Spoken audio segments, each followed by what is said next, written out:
Sale deed হারিয়ে গেছে, bank loan নিয়ে চিন্তিত, একদম প্রেশার নেবেন না। ডিড হারালে কিন্তু কখনো প্রপার্টি মালিকানা হারায় না। এখন কি করবেন? 1 in 4 supreme court cases is about land dispute. Original দলিলের কোনো ডুপ্লিকেট হয় না।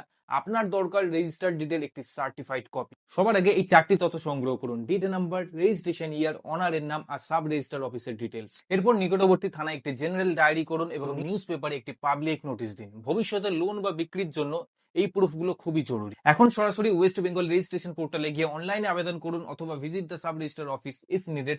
সামান্য কিছু ফিস জমা দিয়ে পেয়ে যাবেন আপনার ডিডের certified copy. Here's a bonus part, bank loan কি বন্ধ? একদম নয়। ভারতীয় সাক্ষ্য অধিনিয়মের সেকশন 58 অনুযায়ী এই কপিটি ভ্যালিড সেকেন্ডারি এভিডেন্স হিসেবে কাজ করবে।